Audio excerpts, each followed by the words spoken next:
pemirsa, selain Bang Saur juga nanti saya akan berbincang dengan Pak Alwi Lutan, merupakan mantan sekretaris NCB Interpol.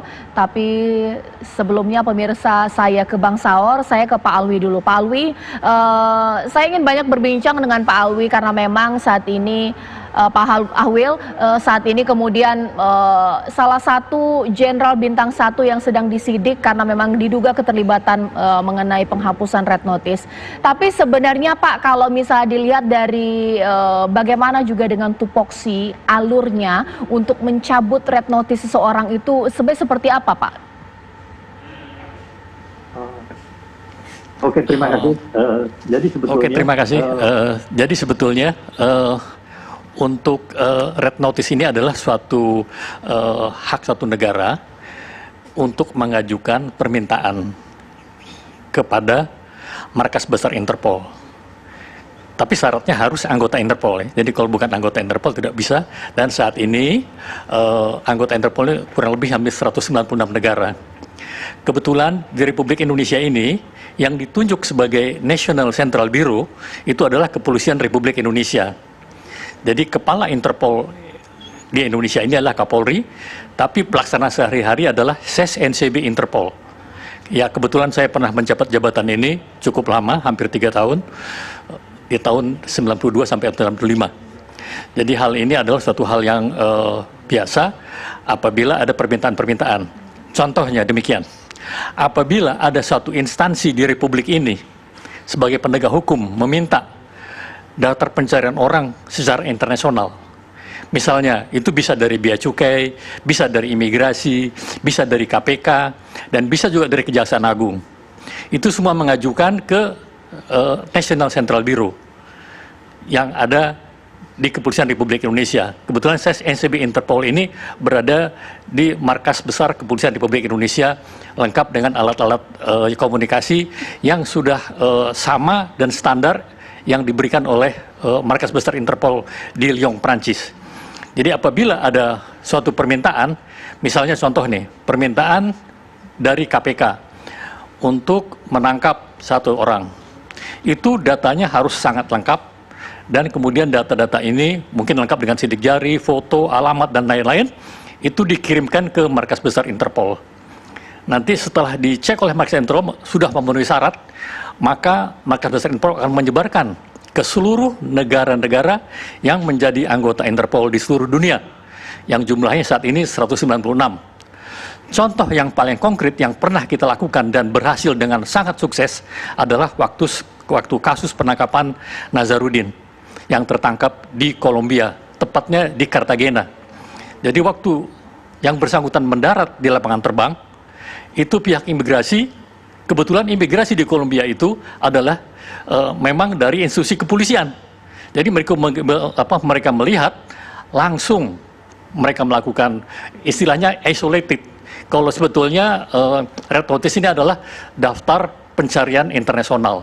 Jadi sebetulnya berlaku untuk surat penangkapan sebetulnya. Jadi hanya penangkap ya, hanya untuk diisolasi, ditangkap, kemudian dicek siapa yang meminta, negara mana yang meminta. Kebetulan waktu itu negara yang meminta adalah Indonesia, sehingga dengan sangat cepat mereka mengirimkan informasi ini ke markas besar Interpol. Markas besar Interpol di Lyon meneruskan ke Jakarta, dan Jakarta dalam tempo singkat sudah mengetahui, dan kita minta tolong diisolasi dulu di sana, ditahan istilahnya. Ya bukan ditahan, kalau istilahnya penangkapan itu kan hanya bukan ditahan di negara itu. Kemudian kita dengan sangat cepat bisa menangkap dan membawa kembali ke tanah air. Ini adalah contoh satu red notice yang sangat berhasil, karena kebetulan memang kita bisa lakukan dengan sangat cepat dan semua informasi lengkap. Jadi sangat berhasil. Baik, jadi Pak inilah salah satu contoh-contoh. Oke. Pak, itu kalau untuk penerbitan red notice, ya bagaimana dengan pencabutan Pak? Sebenarnya ketika divisi NCB Interpol ini kemudian mencabut red notice seseorang, prosedurnya seperti apa? Apakah harus ada permintaan terlebih dahulu, berkas-berkas apa yang kemudian harus dilengkapkan? Seperti apa Pak? Oke, jadi demikian. Jadi sebetulnya di aturan yang dibuat oleh markas besar Interpol itu adalah berlaku sebetulnya selama 5 tahun. 5 tahun ini biasanya adalah akan diberitahukan orang ini masih di dalam penjara atau tidak. Kalau tidak ada reaksi dan atau tidak ada respons, itu automatically release by system. Jadi secara sistem dia otomatis akan hilang nama ini. Kecuali sebelum masa 5 tahun itu negara peminta, jadi negara yang meminta ini mengajukan atau meminta kembali bahwa orang ini masih diadakan sebagai daftar pencarian orang internasional atau red notice tadi. Tapi kalau misalnya tidak ada, ya kan, tidak ada permintaan, itu harusnya secara automatically by system. Jadi nggak ada minta-minta, kita nggak minta-minta itu memang sudah 5 tahun, otomatis di sana akan hilang. Tapi bisa juga sebelum itu kita mengajukan permintaan, orang ini masih kita cari, sehingga dengan kita cari kita masih bisa meneruskan kembali 5 tahun berikutnya gitu. Pak, ini kira-kira contoh yang pasti gitu ya. Jadi sebenarnya narasi yang lebih tepat itu terhapus oleh sistem atau memang dihapus Pak ketika nama dari Joko Sugiarto Tjandra itu tidak ada dalam daftar red notice? Kalau kita lihat permintaan red notice ini tahun 2009. Jadi kalau menurut aturan yang berlaku di Markas Besar Interpol, 5 tahun itu berarti kan 2014. 2014 itu sebetulnya sudah ada akan hilang by system. Jadi bukan diminta dihapus, memang terhapus oleh sistem yang ada gitu. Jadi memang terhapus oleh sistem yang ada. Jadi itu secara otomatis oleh mesin, bukan oleh permintaan-permintaan. Kecuali ada permintaan khusus. Jadi sebelum itu bisa dimintakan gitu. Oke, Bang Saur bisa menanggapi tidak bahwa ini memang harus didudukkan dengan jelas sebenarnya, kalaupun keterlibatan sebatas apa, tapi ada juga sistem yang juga kita tidak bisa kita indahkan. Ya, Mbak Caca, jangan kita terjebak di sistem yang tadi Pak Alwi mengatakan secara prosedur. Tetapi kita ada hal yang sangat serius, katakanlah itu tercatat dengan terhapus dengan sistem. Tetapi orang yang datang ke markas daripada Interpol ini kan di Mabes Polri. Dia ini kan sebagai seorang buronan. Artinya adalah andaikan pun secara sistem kemudian tidak diminta, tetapi ada buronan yang kemudian kita sudah tahu bahwa dia juga belum mempertanggungjawabkan kejahatannya, datang ke markas Interpol yang tadi Pak Alwi bilang itu di markas Mabes Polri. Ini kan mereka mensiasati celah tersebut. Nah, saya kira administrasi andaikan pun katakanlah itu tidak diperpanjang secara sistem, secara material mestinya polisi juga tahu bahwa yang datang ini adalah seorang terpidana korupsi gitu loh Mbak Caca. Ya, saya ke Bang Suding. Bang Suding ini menjadi perwakilan rakyat di DPR, kemudian pastinya juga mengawal kasus ini bahwa memang sudah ada 2 Jenderal Bintang 1 yang saat ini disidik, tapi juga kelanjutan ini juga kemudian kita jangan teralihkan karena apa goals selanjutnya dari seorang buronan kelas akap Joko Tjandra. Tapi kemudian Pak Suding melihatnya seperti apa? Ya, pertama saya menghargai dan mengapresiasi ya sikap dan tindakan yang begitu cepat yang dilakukan oleh Kapolri mencopot Korwas PPNS, ya, saudara Prasetyo Utomo dan juga dari Divisi Hubungan Internasional.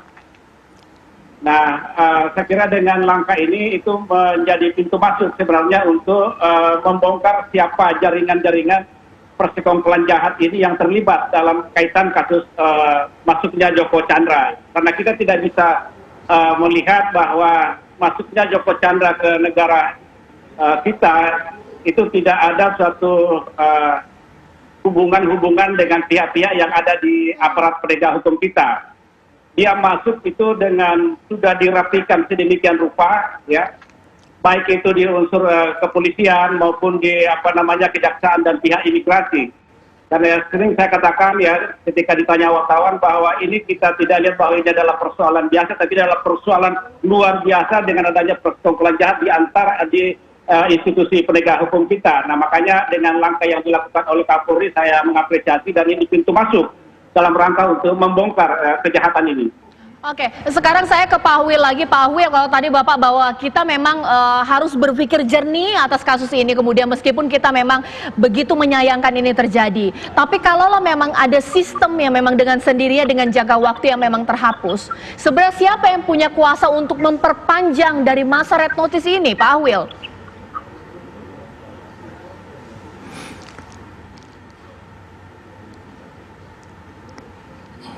Hilang suaranya. Baik, Pak Wil, saya ulang lagi pertanyaannya. Kalau memang secara sistem red notice itu kemudian ada jangka waktunya, yang seharusnya memperpanjang siapa, Pak?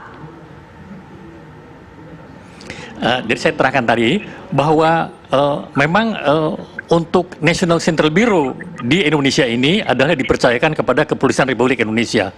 Jadi semua instansi-instansi peminta, jadi instansi yang meminta ya. Jadi itu bisa dari KPK, bisa dari Kejaksaan Agung, bisa dari Imigrasi, bisa dari PPATK, bisa dari Bank Indonesia. Itu selalu mengirimkan surat untuk permintaan meneruskan atau meneruskan orang ini harus diperpanjang atau tidak gitu.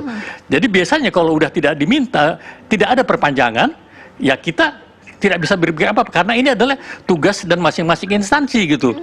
Jadi dalam hal ini adalah yang meminta waktu membuat red notice pertama adalah Kejaksaan Agung. Sehingga Kejaksaan Agung harusnya sebelum masa 5 tahun ini sudah meminta atau meneruskan kembali atau memperpanjang istilahnya. Dan kita akan meneruskan.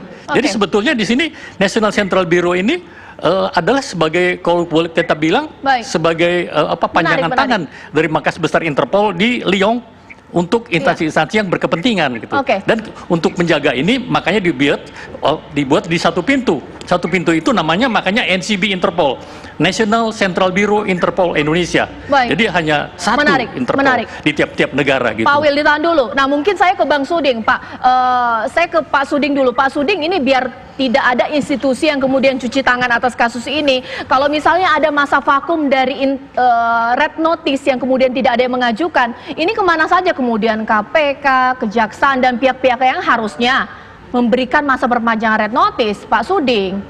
Ya, jadi begini Mbak Caca ya, kalau kita melihat ada 39 buron yang saat ini masih ada di luar negeri, saya kira tidak betul bahwa sistem itu 5 tahun lalu kemudian automatically itu bisa terhapus. Tapi tidak itu berlaku untuk 39 buron yang saat ini ya, masih ada yang lebih dari 5 tahun itu masih tercatat di NCB sebagai red notice itu. Nah kalau kita melihat surat dari Divisi Hubungan Internasional ya, Hubinter, tanggal 5 Mei 2020 dalam rangka untuk menyampaikan bahwa penghapusan Interpol red notice atas nama Joko Chandra, untuk apa ada penyampaian ketika itu otomatis bahwa itu sudah terhapus gitu loh. Itu pertanda bahwa yang bersangkutan masih tercatat, ya masih belum terhapus ya dalam status sebagai red notice, karena dengan adanya penyampaian dari Divisi Hubungan Internasional ini ke ke Dirjen Imigrasi, lalu kemudian ditindaklanjuti pada tanggal 13 Mei oleh pihak imigrasi untuk menghapus sistem disimkin tentang Joko Chandra ini. Sehingga saya mengatakan bahwa Joko Chandra sebelum tanggal tanggal 5 Mei itu masih terdaftar di sistem bahwa dia dalam posisi red notice, sehingga ada penyampaian ya dari di Hubinter bahwa yang bersangkutan telah dihapuskan, kan begitu.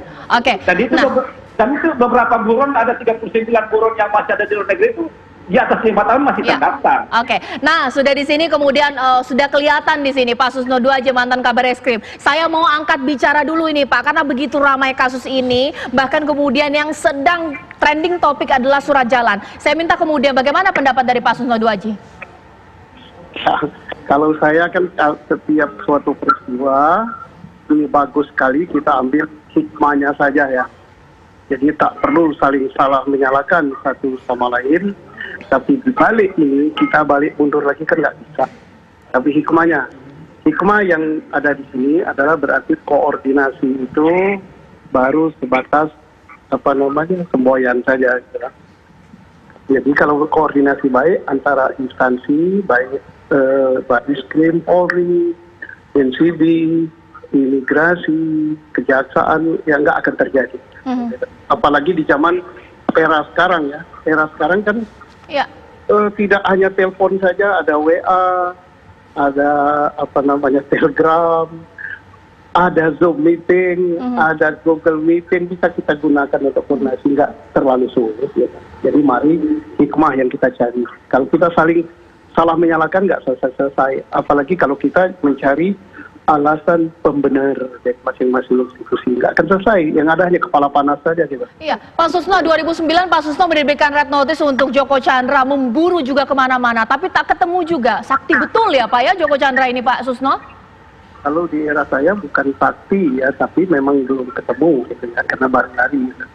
Tapi kalau dia sudah masuk Indonesia, sudah bisa minta KTP, dan bisa minta segala macam, apalagi datang ke kantor pemerintah, silakan nilai sendiri apa sakti mandraguna, apa gitu. Baik, Pak Susno ditahan dulu karena pemirsa juga akan penasaran sebenarnya kalau sepak terjangnya begitu gesit pemirsa, apa yang kemudian terjangan berikutnya dari seorang Joko Chandra. Sesaat lagi di Apa Kabar Indonesia Malam.